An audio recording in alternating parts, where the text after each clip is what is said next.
orang luar itu risetnya banyak, terus diserahkan ke industri untuk diterapkan gitu. Nah kita kalau tidak ada riset dasarnya, apa yang mau diserahkan gitu ya. Perbanyak paten seperti itu yang akan memacu orang untuk kreativitasnya tinggi. Ya paten diperbanyak, riset-riset dasarnya dikuatkan, saya yakin dengan begitu kita bisa tumbuh mandiri dan kokoh ya di negeri sendiri tanpa ketergantungan orang lain.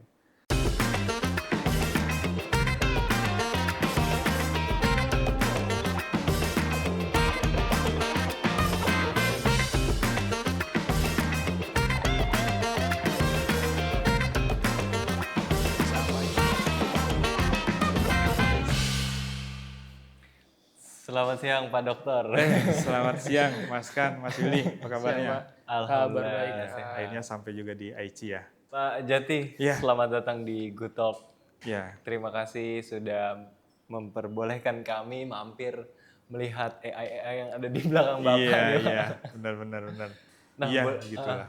nah, boleh diceritain nggak sih Pak, mungkin AI yang di belakang Bapak ini atau mungkin logo yang ada di kantong kanan IC itu apa sih Pak?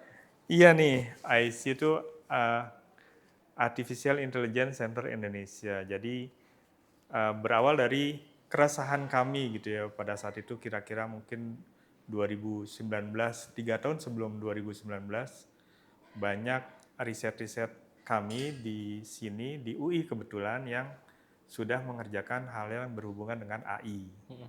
Lalu akhirnya, ayo kita bikin wadahnya deh gitu ya. Akhirnya wadahnya dibuat. Ya ini dengan harapan nanti sebenarnya ini menjadi pusat AI di Indonesia dan pada akhirnya nanti akan ada pusat IC lagi di daerah gitu atau di sekitar UI lah misalnya gitu, pusat-pusat IC yang menginduk ke kami. Sehingga harapannya membesar pusat-pusat AI yang kecil-kecil itu yang akan berkolaborasi karena tentu saja punya ciri khas masing-masing yang akhirnya menghidupkan komunitas AI di Indonesia. Kalau ini fasilitas alat bantunya, gitu, alat bantu untuk mengenalkan AI dari mulai SD sampai siswa SMA bahkan profesional seperti guru atau dosen juga kita coba kenalkan ini. Begitu Mas kira-kira. Niatnya mulia ya mudah-mudahan masih bertahan karena dulu 2019 terus begitu kami bangun 2019 mulai terus Covid datang gitu persis kita Maret buka terus Covid lockdown kita 2 tahun sujud syukur jadi nyungsep beneran nggak ngapa-ngapain jadi nggak boleh ada interaksi yang ada akhirnya ya kita belajar gitu baru sekitar 2021 pertengahan mulai aktif menggeliat ya jadi seperti ini gitu Mas. Baik, Pak. Mungkin kita tarik sedikit ke awal nih, Pak. Dengan latar belakang Bapak, itu kan fisika ya, Pak ya? Sekolah fisika. Nah, sekarang Bapak jadi direktur di IC. Iya. Nah, mungkin bisa diceritakan, Pak, perjalanan akademiknya itu bagaimana sih, Pak? Iya. Sebenarnya antara fisika dengan AI itu bisa dibilang konsepnya tidak jauh beda. Artinya ketika saya dulu waktu belajar fisika, kita punya data yang harus kita olah, kemudian kita punya model yang harus dibangun, terakhir kita evaluasi model itu dengan eksperimen yang dilakukan, itu di fisika. Sementara AI sebenarnya kerjanya seperti itu juga gitu ya, bahwa ada data banyak yang harus diolah oleh sistem AI dengan model yang banyak dikembangkan orang. Nah model itu setelah jadi harusnya dievaluasi dengan parameter-parameter evaluasi yang dipakai oleh AI. Jadi antara AI dengan fisika saya merasa bukan hal yang berbeda banyak gitu. Jadi bukan sebuah loncatan jauh saya ganti setir tapi tidak sebenarnya sesuatu yang memang sehari-hari oleh teman-teman fisika begitu mengerjakan AI sih harusnya sesuatu yang wajar-wajar saja gitu Pak Willy. Tapi kalau misalnya kita ngomongin kan sekarang ya udah pasti semuanya itu ngomongin soal AI gitu ya. Tapi sebenarnya definisinya AI itu artificial intelligence mungkin secara detail, mendalam dan akademik gitu Pak. Itu apa sih? Iya, orang taunya AI itu awalnya tuh seperti robot Terminator gitu ya. Saya tuh kalau di kelas, kebetulan saya punya kelas AI ya, data science, pendulan AI gitu. Saya selalu bilang, kalau kamu menggunakan ChatGPT atau yang lainnya lah gitu, Gemini. GPT yang lain, jangan lupa bilang terima kasih ya. Karena kamu ingat dong film Terminator gitu ya. Si penjahatnya kan orang AI dari zaman akan datang, dia kirim ke kita. Kalau dia kenal kita, ini anaknya Pak Jati nih, dulu Pak Jati waktu pakai GPT selalu bilang terima kasih, maka ini teman kita nih, teman AI, ya udahlah nggak akan diserang gitu. Jadi si AI itu dikenal orang yang seperti itu awalnya ya, di orang awam bahwa AI itu hanya sekedar alat bantu untuk kehidupan sehari-hari, teman dekat yang bisa ditanya kapan saja pasti bisa jawab, ditanya apa saja pasti bisa jawab, gratis lagi gitu ya. Padahal harusnya lebih dari itu. Dari orang akademik, kita akan memanfaatkan tool-tool dari AI untuk, ada dua sebenarnya tugas utama AI itu, melakukan prediksi klasifikasi atau regresi. Klasifikasi itu mengelompokkan hasil berdasarkan kelompoknya. Misalnya kita memprediksi hujan menjadi hujan lebat, hujan ringan, atau melakukan regresi. Regresi itu bilangnya kita memprediksi hujan tuh hujan dengan curah hujan berapa ya gitu. Nah itu sebenarnya kalau bicara AI lebih jauh dari sisi akademis ya sejauh itu kita memanfaatkan itu untuk menyelesaikan problem-problem akademis yang ada. Kalau saya fisika ya memanfaatkan tool AI untuk menyelesaikan problem-problem fisika. Jadi nggak sekedar GPT sebenarnya gitu ya. Ya, dan itu udah Bapak lakukan di beberapa tahun terakhir ya, yang forecasting tadi ya? Iya betul, Kalau dari forecasting jurnal-jurnal yang Bapak publish gitu. Betul. Jadi forecasting itu salah satu yang biasa dikerjakan oleh AI ya, memprediksi kira-kira seminggu yang akan datang apa yang akan terjadi. Curah hujan misalnya, atau prediksi akan kedatangan gempa misalnya gitu. Itu juga AI sangat membantu. Jadi saya bisa memprediksi akan ada gempa, yang nggak jauh sih, memprediksi akan ada gempa misalnya 10 detik kemudian, yang kemudian kita kenal sebagai early warning earthquake gitu ya, peringatan dini gempa. Dan itu tentu saja AI perannya sangat besar. Kalau seandainya itu kita bisa terapkan, manfaatnya besar sekali bagi kita yang berada di ring of fire katanya gitu ya, tiap hari ada gempa. Setahu saya setiap hari itu ada gempa di Indonesia. Saya pernah datang ke BMKG, lihat layarnya besar sekali selayar ini.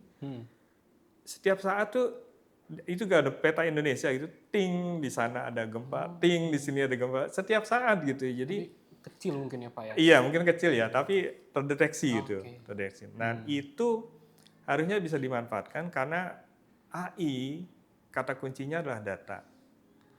Datanya banyak sekali kalau seandainya kita mau kumpulkan gitu ya. Berarti selama pengalaman Bapak, tadi Bapak cerita, mendalami AI ini, tantangan terbesar untuk membangun riset AI di Indonesia ini apa Pak?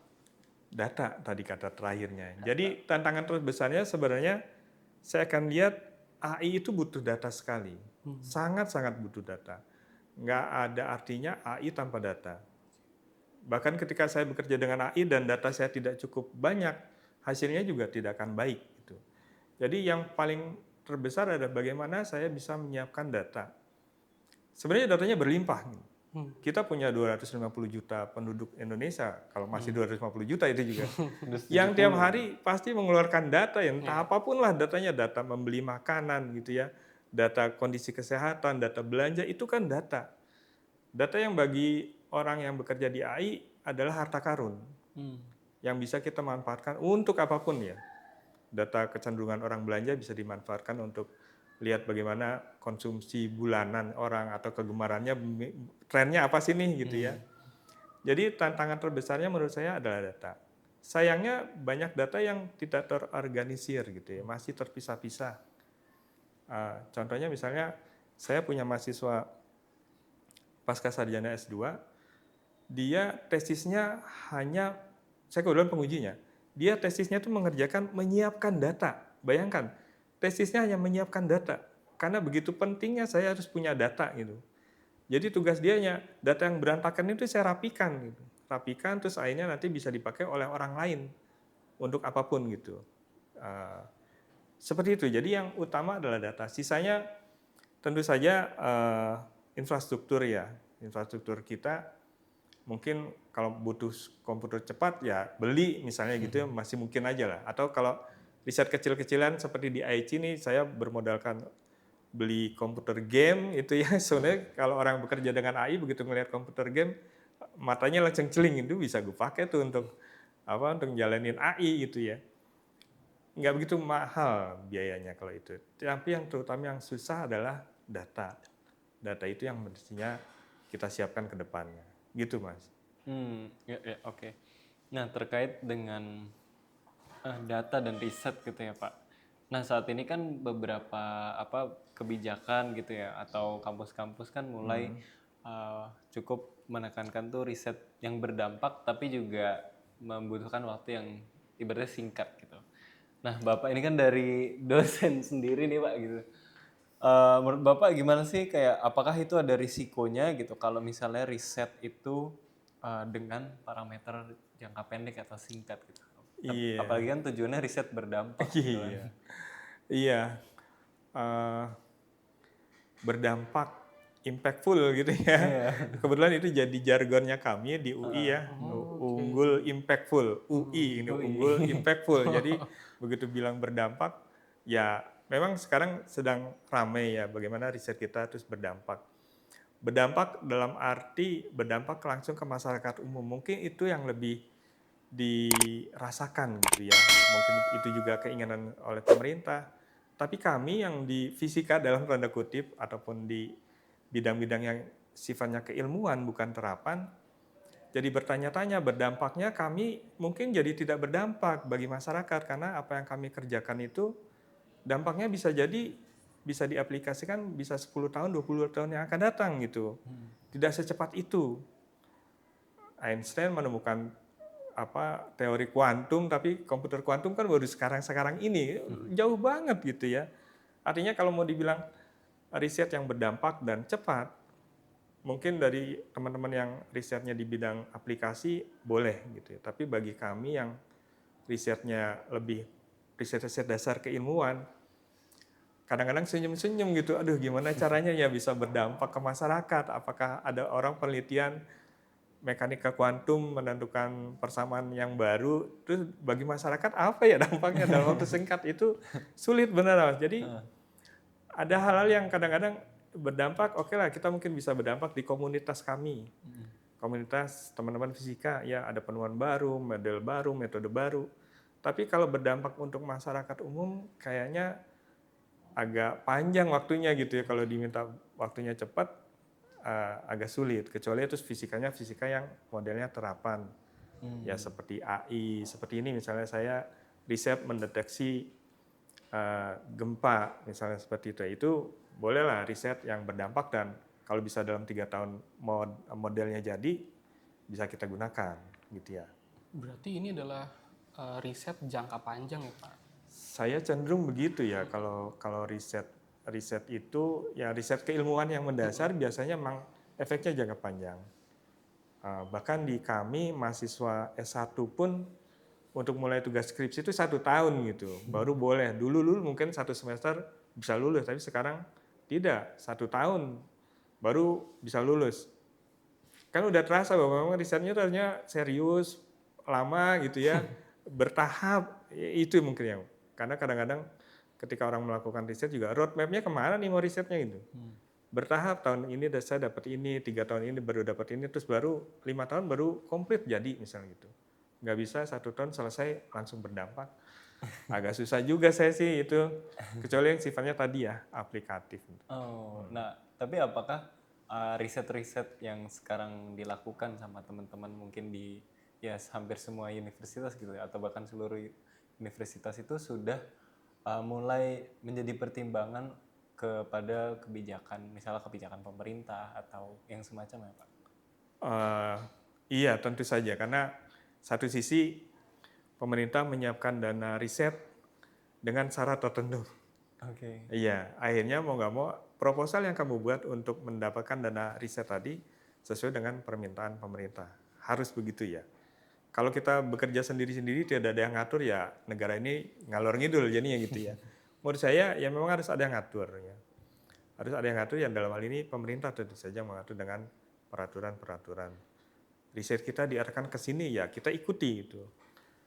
Cuman ketika membuat peraturan itu kalau bisa ya agak fleksibel, artinya banyak keilmuan-keilmuan yang dilibatkan. Jadi tadi itu istilah berdampak itu ya bagi kami dirasa sulit misalnya gitu, bagi teman-teman yang lain biasa mudah. Nah ketika terus membangun kebijakan, ya ayo bagi kami yang sulit berdampak difasilitasi dengan peraturan yang lain atau ada sedikit keringanannya misalnya seperti itu. Jadi kalau riset sekarang ini memang teman-teman mengerjakannya sesuai dengan apa yang diminta oleh pemerintah plus apa yang dikerjakan oleh teman-teman di luar sana. Karena itu pun menjadi syaratnya pemerintah ketika dia meminta proposal untuk hibah riset, mana kolaborasinya dengan luar negeri itu. Jadi sekarang saya senang melihatnya karena kita udah dibuka mata, ayo perbanyak kerjasama dengan orang luar gitu. Jadi nggak jago kandang gitu ya Mas. Dan itu menurut saya bagus sekali sih, tertantang lah gitu. Ya, tapi mungkin orang-orang yang mungkin dan saya juga penasaran gitu ya, seberapa penting riset itu terhadap kebijakan pemerintah gitu Pak misalnya. Kenapa riset itu penting gitu? Iya, dulu Pak Habibie bilang almarhum, ya kita mulai dari dasar ya, jangan dari depan gitu. Kalau landasan kita kuat maka tentu kita akan tumbuh dengan kokoh gitu ya. Yang menjadi landasan kita menurut saya adalah riset. Kebetulan riset-riset itu cenderung ke arah riset-riset yang keilmuan, ilmu dasar gitu. Kalau itu kita bisa kuat, saya yakin ke depannya masyarakat akan makmur dengan sendirinya gitu ya ketika semua industri didukung oleh riset yang kuat. Nggak sekedar hanya tinggal pakai saja gitu. Banyak kan semua industri sekarang pasti berdasarkan riset gitu. Kalau seandainya industri jalan tanpa riset, saya rasa kalah lah dengan yang risetnya banyak gitu. Jadi harusnya ya riset memang mendukung pemerintah ya. Tinggal pemerintah mau mengarahkannya kita mau kembangkan apa nih. Kalau saya lihatnya keunggulan-keunggulan kita lah yang diutamakan gitu ya. Kita di daerah tropis, kelebihan kita banyak ketika kita di daerah tropis ya ayo kita risetnya di situ yang dikuatkan. Sisanya ya sebagian tentu saja sebagai pewarna riset-riset lain yang juga mesti diakomodir tentu saja boleh. Gitu. Oke Pak, tadi kita udah bahas riset, dampak yang impactful gitu ya. Iya. Untuk ya paling enggak untuk kita dulu di Indonesia Pak. Nah, Bapak sebagai direktur AICI nih Pak. AICI sendiri ini sebenarnya mandatnya tuh apa sih Pak untuk masyarakat? Iya. Apakah berdampak dan Iya, harusnya berdampak ya AICI karena titipan dari atas juga mandat dari di atas juga bahwa berdirinya AICI ini namanya sudah ada AI-nya gitu. Ingin mengenalkan AI ke masyarakat luas. Yang kita kurang saat ini rasakan adalah sebenarnya literasi ya. Senangnya membaca itu mungkin masih kurang. Bersentuhan dengan AI mungkin masih kurang. Nah, AICI itu dibangun, makanya kalau kita bisa explore AICI itu yang disentuh tuh dari SD, SMP. Nah, di saat dia masih SD sebenarnya sudah kita sentuh sedikit-sedikit ini loh, sebenarnya kita sedang berinteraksi dengan AI, walaupun tidak langsung terjun coding yang macam-macam, tapi setidaknya, oh iya ya, kita sehari-hari ternyata sudah berinteraksi dengan AI. Sehingga terus akhirnya ketika nanti sudah besar, dia sudah terbiasa untuk sehari-harinya berhubungan dengan AI dan mudah-mudahan bisa mengembangkan. Jadi mandatnya kalau saya boleh simpulkan, mengenalkan AI ke masyarakat dari mulai siswa SD, SMP, SMA sampai ke profesional, entah itu guru, dosen, ataupun kalangan industri. Karena saya tahu di industri juga perlu juga dikenalkan tentang AI gitu, terutama di research and development-nya mereka, jangan-jangan perlu juga dikenalkan dengan AI. Begitu Mas Bin. Berarti bisa dibilang sedini mungkin juga ya Pak? Iya, sedini mungkin hanya untuk merasakan atmosfer AI begini ya, gitu, tanpa harus mendalam. Saat ini pun pemerintah sebenarnya sudah membuat aturan dengan kurikulum baru Oke. mulai tahun lalu mengenalkan dia sebenarnya KA ya, kecerdasan artifisial gitu ya. AI itu ke siswa SD kelas 5, kelas 6. Saya tadinya membayangkan bahwa anak kelas 5, kelas 6 itu diminta untuk coding, ternyata bukan. Yang penting adalah konsep berpikirnya AI. Jadi mungkin banyak yang protes gitu ya ketika pemerintah mengusulkan ini loh kelas AI pemrograman dikenalkan ke anak SD kelas 6 terus orang akan kelas 5 orang akan bilang buat apa anak kelas 5 yang diajarin program Python Nah, atau ya, apalah. ini penting banget nih, Pak. Bukan itu sebenarnya. Jadi diajari konsep bekerjanya AI seperti apa. Ada konsep-konsep banyak di AI yang kemudian dicoba diterapkan di siswa SD. Misalnya siswa SD diminta untuk kamu jalan dari rumah ke sini jalurnya mana. Terus besok jalurnya yang mana lagi. Dari teman-temannya tuh nanti dikumpulkan, terus dia bisa, si gurunya bisa cerita, iya loh, perjalanan dari rumah ke sekolah seperti ini, jalurnya ini, nanti jalur yang lain ini. Itu kan seperti Google Maps sekarang gitu ya, yang pasti pakai AI, mencari jalur tercepat. Nah kita ajarkan ke siswa SD bukan Google Map-nya, tapi bagaimana dia berpikir, oh ya saya kalau dari satu titik ke titik lain jalurnya ini nih. Dia bisa hitung waktu, nanti dia jalan yang lain ternyata lebih terjal Pak, jalannya lewat nyebrang kali, lewat sawah gitu. Jadi pola berpikir itu sebenarnya yang mau diterapkan ke anak-anak SD sesuai dengan kurikulum yang baru oleh pemerintah. Yang saya tangkap begitu. Jadi bukan codingnya yang dikedepankan, tapi bagaimana pola berpikir coding gitu ya. Itu yang saya lihat cukup bagus ya. Pemerintah sudah mulai mengerjakan itu tahun lalu dan tahun ini sudah berjalan. Sebenarnya efektif dan hasilnya baik. Oke. Nah, kalau kita lihat gitu ya, ini kan di Indonesia gitu ya, Pak. Nah, kan Bapak ngambil doktoralnya itu kan di Korea Selatan gitu, Pak. Apakah hal demikian dilakukan juga oleh Korea Selatan atau bahkan mereka melakukan hal lain di luar ini? Gitu? Oh iya, terakhir saya ke sana tuh tahun lalu di bulan November ketemu dengan profesor saya. Kebetulan profesor saya bidangnya tidak bersentuhan dengan AI. Begitu saya datang ke sana, saya presentasi, terus saya presentasinya tentang riset saya sekarang berhubungan dengan AI gitu. Dia tersenyum-senyum, kamu mengerjakan ini sekarang? Iya, Po. Dan dia tertarik untuk mengerjakan itu. Akhirnya terus saya kirim mahasiswa saya untuk kerja di sana, membantu beliau, tapi dari sisi AI. Artinya Korea Selatan, juga mungkin di negara lain, mereka nggak akan ketinggalan dengan AI ya. Semua orang bergerak mengerjakan AI, tentu saja mereka juga akan seperti itu. Tapi banyak core keilmuan yang coba tetap bertahan gitu. Itu sebenarnya yang mestinya kita pertahankan juga. AI itu kan sebenarnya hanya tool-nya saja. Yes. Tool untuk mengembangkan ini nih keilmuan yang utamanya. Profesor saya di Korea mengerjakan spintronic gitu ya. Ya yang dia kerjakan bagaimana saya bisa memprediksi material spintronic yang terbaik. Nah AI-nya saya pakai gitu untuk memprediksi struktur materialnya seperti apa. Jadi jangan terus berpindah tinggalkan spintronic terus mengerjakan AI apa-apa forecast harus enggak gitu, bukan seperti itu. Jadi AI-nya dijadikan tool untuk mengembangkan yang utamanya. Kebetulan saya di fisika ya saya mengembangkan fisika, AI hanya sebagai tool-nya saja. Mudah-mudahan setelah itu nanti mahasiswa berinteraksi dengan AI, begitu kerja di luar lulus kerja ya udah terbiasa menggunakan AI. Tapi keilmuannya selama sekolah di sini mudah-mudahan berkembang dengan tool AI-nya gitu. Jadi sekali lagi yang kita kembangkan harusnya adalah ilmu utamanya. AI-nya hanya alat bantu untuk riset keilmuan ya. Kalau untuk riset aplikasi memang banyak sekali model-model AI yang dikembangkan orang sebenarnya. Gitu.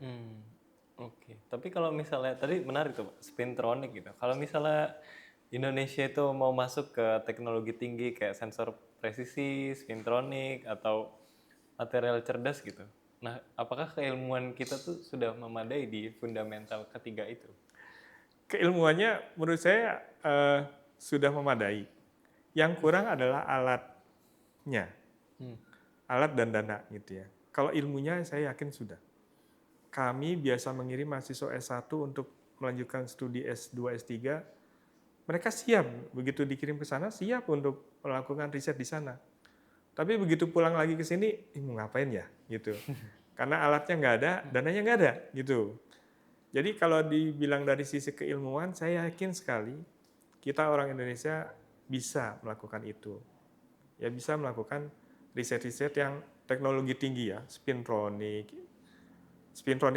profesor saya di Korea itu dia melakukan modeling itu. Modeling kan modalnya komputer aja. Nah, akhirnya bisa juga dilanjutkan di sini kita bikin modeling spintronic, tapi begitu terus ditantang modelnya jadi, bikin yuk. Barangnya nyerah ya. Kalau di sana ke Samsung jadi bikin gitu. Sulit itu ya. Plus dana kali. Mungkin juga jadi godaan ya. Artinya pulang ke sini mau riset apa ya, godaan anak istri di rumah minta baju lebaran gitu ya. Ya akhirnya udahlah kita nyari kebutuhan keluarga dulu gitu ya. Kalau itu sudah terpenuhi, saya yakin risetnya jalan. Kebetulan kalau di sini dan pemerintah juga saya lihat banyak memberikan dana hibah untuk riset dan itu harusnya sih bisa dimanfaatkan ya. Jadi kalau ditanya siap nggak? Siap sebenarnya dari sisi SDM. Orang Indonesia pintar-pintar kok gitu ya. Mau kok mampu bersaing gitu ya. Makanya semua proposal hibah sekarang kan harus melibatkan orang asing. Bahwa kita tuh sudah setara, sebenarnya ingin bilang begitu gitu loh. Kita sudah setara dengan mereka. Cuman kita nggak punya alat gitu. Sehingga tuh kalau kita bikin sampelnya mungkin bisa di sini, karakterisasinya di sana gitu. Seperti itu sih. Berarti memang butuh wadah ya Pak ya untuk bisa. Iya, bisa. Wadahnya udah ada ya. BRIN itu wadahnya menurut saya sih harusnya ya. Kalau yang terjadi kan sekarang begitu ya. BRIN juga melakukan kolaborasi dengan periset-periset di luar BRIN. Mereka punya program DBR, mengirimkan mahasiswa ke universitas, risetnya dilakukan di BRIN, tapi mahasiswanya nempel di universitas tertentu. Akhirnya kan ada pembimbing dari universitasnya yang juga terlibat pada riset itu, sehingga ya berkembang gitu hubungan antara pemerintah, lembaga riset, dalam hal ini pemerintah diwakili oleh lembaga riset, universitas, mungkin yang kurang ada keterlibatan industri. Iya. Kalau industri bisa diminta oleh pemerintah untuk lebih terlibat, saya yakin kita bisa melangkah lebih cepat lagi sebenarnya. Ya, semoga dengan ada video ini mungkin jadi bisa orang-orang banyak mungkin lihat ya Pak, terutama untuk industri ya Pak. Iya, betul-betul. Oke, nah tapi di IC sendiri apakah si anak-anak ini gitu ya Pak, itu disiapkan juga untuk menuju ke industri gitu? Oh. Kalau dibilang anak-anak tuh anak SD gitu ya. Oke. Mengenalkan iya. Artinya mereka memang diajari coding. Selain konsep codingnya, tapi juga ditambahkan codingnya juga. Selain konsep dan bagaimana melakukan codingnya. Tapi codingnya di sini coding-coding yang tidak seperti anak kuliahan gitu yang coding pakai Python, pakai apalah gitu. Codingnya yang memang tinggal tempel, tarik. Lalu biasanya mereka ditantang untuk menyelesaikan problem. Nah itu sebenarnya yang harusnya kolaborasi universitas, lembaga penelitian dan industri itu menyelesaikan problem gitu. Dibiasakan untuk menyelesaikan problem. Nah di IC kami membina siswa untuk menyelesaikan problem. Jadi dia diminta untuk problemnya menyelesaikan membuat jalur belok-belok misalnya, itu menyelesaikan problem. Atau membuat gerakan-gerakan seperti memindahkan sesuatu gitu. Kalau nanti 10 tahun, 15 tahun lagi dia kerja di industri, itu kan dipakai ya. Artinya ketika saya harus membangun robot di industri menggerakkan peralatan, dia sudah perasaan dulu pernah ya waktu SD misalnya gitu. Jadi kalau ditanya disiapkan untuk industri, bisa dibilang iya gitu. Kenal dulu, terus konsep-konsepnya tahu, mudah-mudahan dengan begitu dia siap pakai. Pada di level tertentu tentu saja ya. Saya bisa bilang begitu. Oke Pak, berarti ini kan tadi kita bahas AI ini kan jangka panjang ya Pak.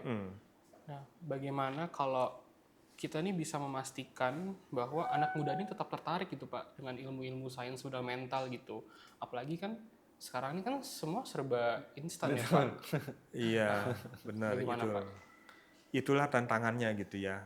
Jadi anak muda sekarang taunya AI itu hanya GPT aja gitu ya. Dan untuk Tanya menjawab jawab, ya, Pak. tanya jawab, beres. Dan itu malah akhirnya membahayakan juga bagi kami yang bergerak di bidang edukasi. Bikin soal tuh jadi bingung, kita bikin soal apa ya biar dia nggak jawab pakai GPT gitu. Semua jawaban sama, semua orang jawabannya sama. Ini pasti pakai GPT itu. Nah itu terus akhirnya kita jadi malas gitu. Padahal kan konsepnya AI itu tool saja gitu ya. Keilmuanlah yang harus tetap dibangun.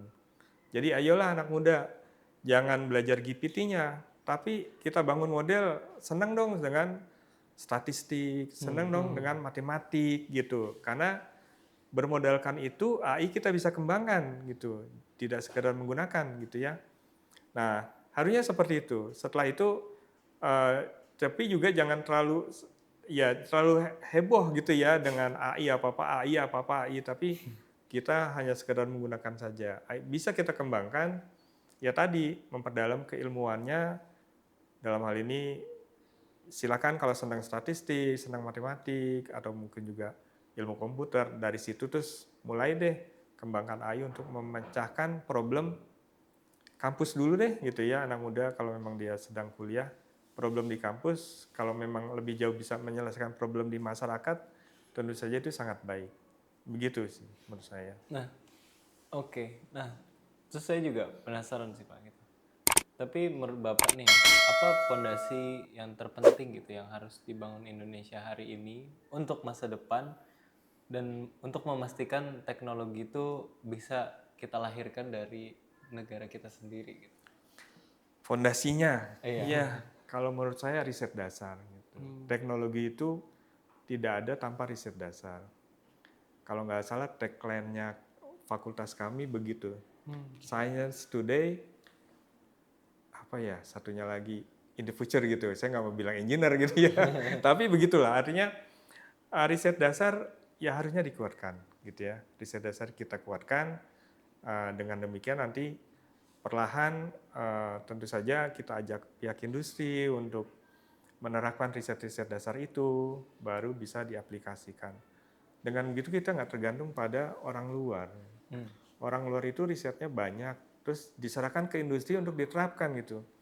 Nah kita kalau tidak ada riset dasarnya, apa yang mau diserahkan gitu ya.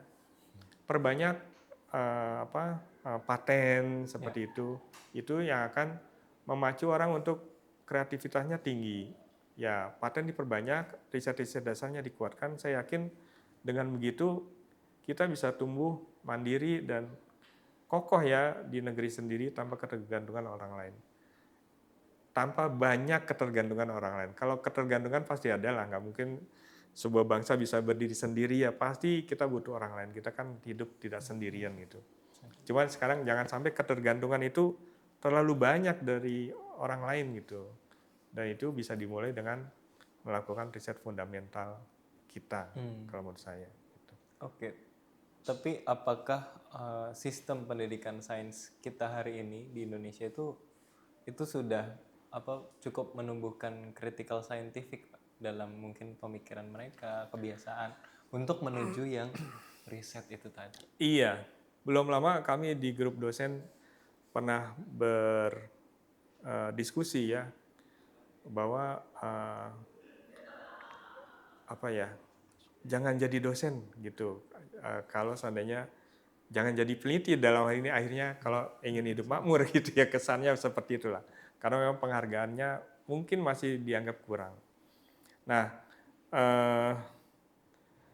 untuk itu bahkan sekarang ya kecenderungannya peminat calon mahasiswa ke prodi-prodi yang sifatnya ke arah riset dasar itu sedikit menurun gitu. Kita juga mulai was-was sebenarnya. Kok ada apa ya minat anak-anak SMA untuk kuliah di bidang yang riset dasar tuh menurun gitu. Jadi mudah-mudahan sih ada pencerahan dari pemerintah gitu ya dengan memberi harapan ke kami nih di akademis yang di bidang riset dasar itu apa ya, kalau mau dibilang fasilitas kali ya untuk bisa mengembangkan riset kami itu, sehingga akhirnya calon-calon mahasiswa bisa lebih banyak lagi yang datang ke kami. Kalau calon mahasiswanya banyak kan berarti kompetisinya bagus tuh, sehingga yang masuk adalah yang terbaik gitu. Bukan yang buangan, mohon maaf kalau saya bilang buangan gitu, pilihan kedua gitu ya. Tapi yang pilihan pertama memang dia udah niat di situ.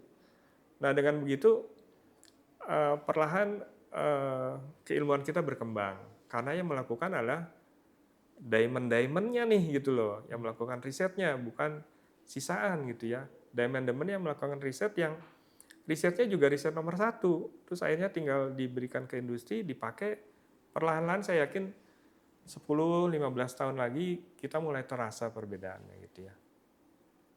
Memang nggak cepat sih.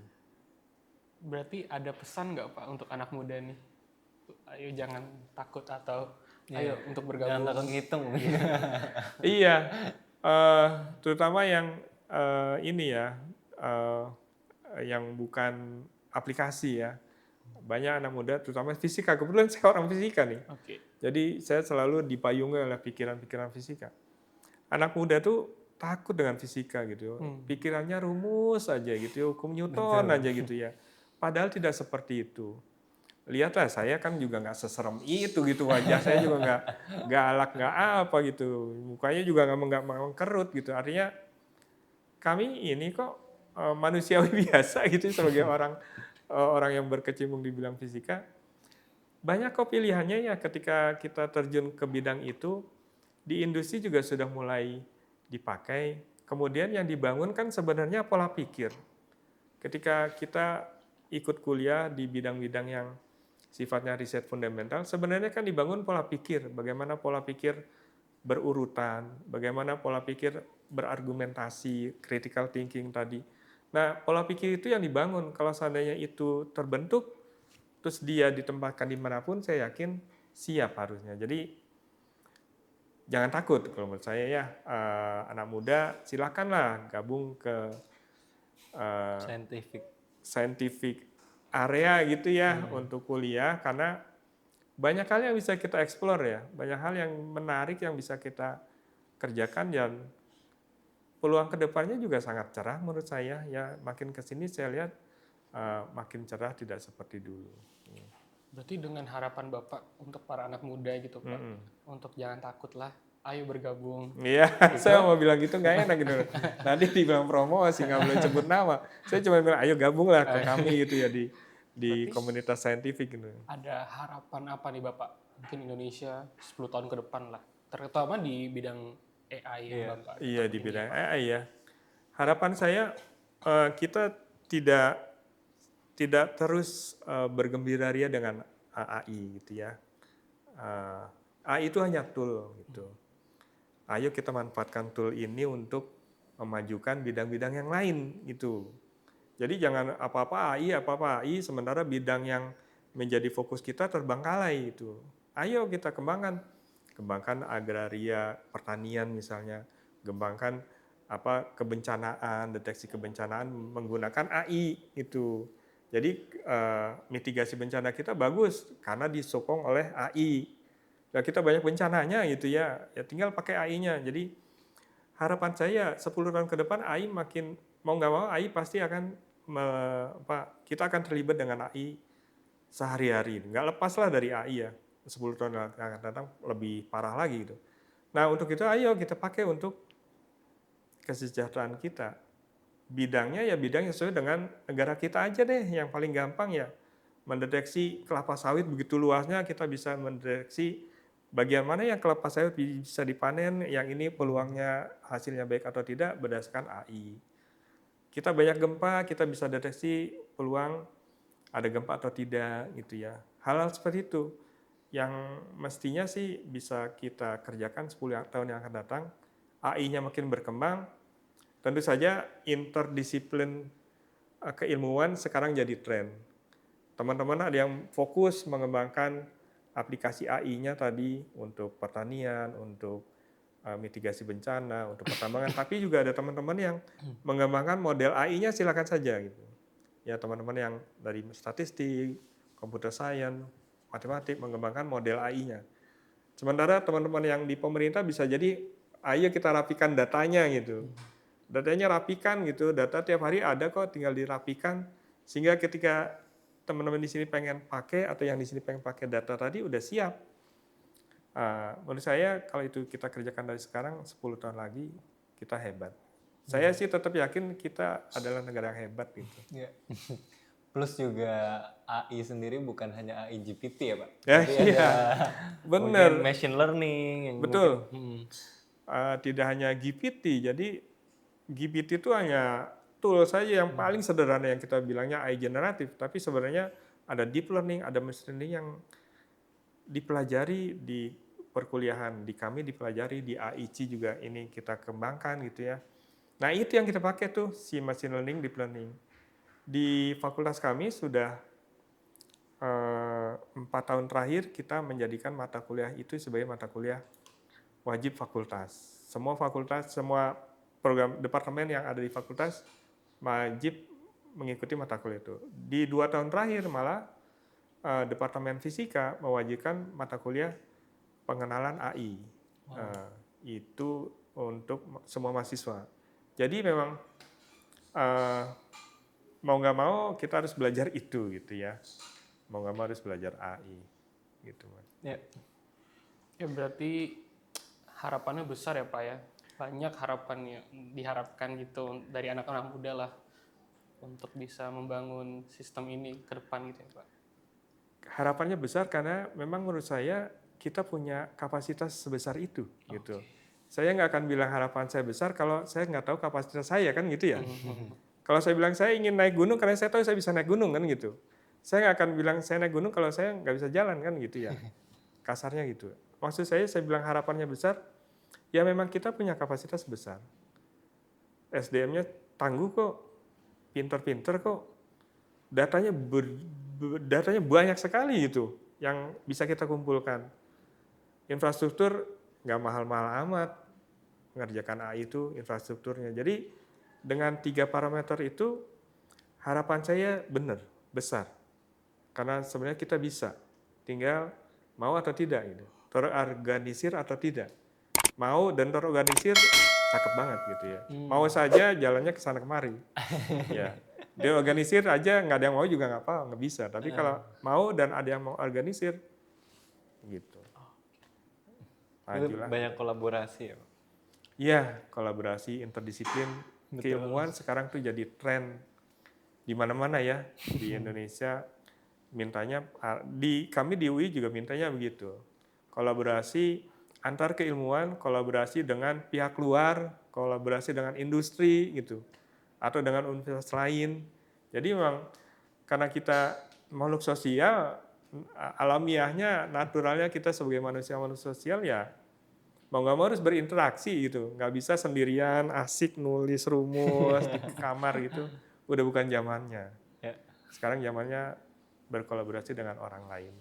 Ya termasuk AIC dengan ini kan juga berkolaborasi ya.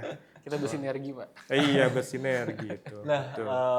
Mbak, saya mau nanya nih, dari statement yang terakhir tentang harapan yang besar dan keoptimisan Pak Jati tadi ya dalam berstatement, apakah itu nyambung dengan di 2045 kan kita itu mempunyai tagline Indonesia Emas. Nah, kalau dari gambaran Pak Jati, apakah harapan dan gambarannya seperti statement tadi atau punya perspektif lain Pak di 2045 ini?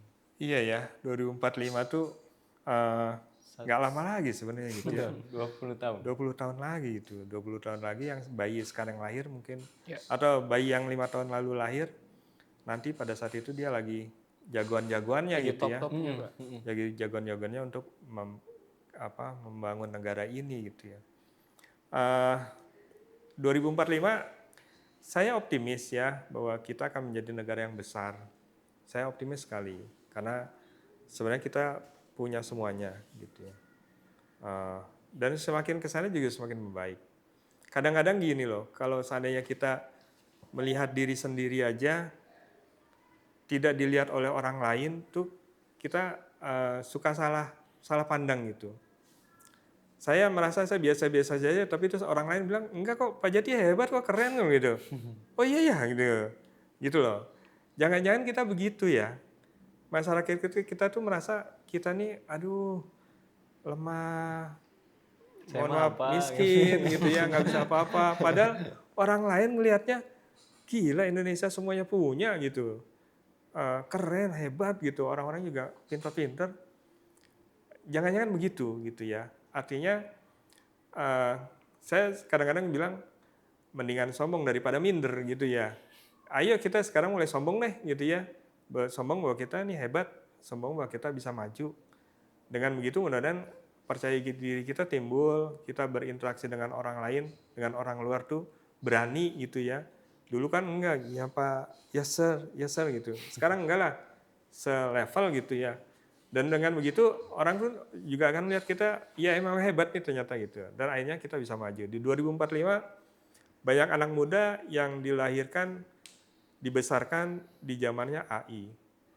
Tinggal bagaimana treatment kita ya, bagaimana memanfaatkan AI itu untuk ya karena dia seperti kita di udara ini kita sehari-hari dilingkupi AI, tinggal bagaimana kita mencikapi AI tadi itu, mau kita pakai untuk hal yang baik atau yang tidak baik. Jangan terus setiap ada PR ngerjainnya nanya AI, setiap ada tugas tanya AI.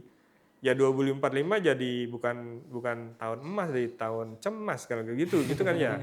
Kalau semua mahasiswanya atau anak sekolahnya jawab PR-nya pakai AI gitu. Ya nggak gitu ya.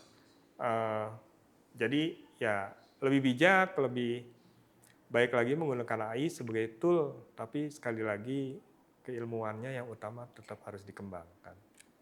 Gitu sih menurut saya. Oke, terakhir Pak Jati. Apa mimpi terbesar Pak Jati? Mimpi saya ya, kalau dari saya saya ini pendidik. Saya senang kalau anak didik saya lebih pintar dari saya, gitu. Itu keberhasilan saya. Kalau anak didik saya nggak pintar, saya merasa salah gitu. Apa yang saya kerjakan selama ini berarti percuma aja gitu. Saya senang kalau mahasiswa atau anak didik saya bisa sekolah lagi. Anak didik saya bisa melakukan riset lebih baik dari saya gitu. Jadi mimpi saya, pertama saya ingin punya banyak anak didik saya berhasil harusnya gitu ya. Lebih pintar dari saya, lebih hebat dari saya, bisa banyak sekolah di luar negeri. Kemudian yang kedua, dari sisi IT, harapan saya kita akan punya banyak center-center AI di Indonesia, gitu ya. Pelatihan-pelatihan seperti ini nih, banyak di kabupaten gitu ya, misalnya satu kabupaten dua, pelatihan-pelatihan AI yang nanti menjadi pengarah bagi guru-guru SD, guru-guru SMP, arah kurikulum AI-nya gimana ya. Nah itu menjadi partner diskusi ya, bukan mengarahkan, partner diskusi. Sehingga itu sayangnya berkembang komunitas AI di Indonesia menjadi lebih terarah lagi. Mimpi saya dua itu, sebagai pendidik, punya mahasiswa, punya anak didik saya berhasil, lebih bagus dari saya.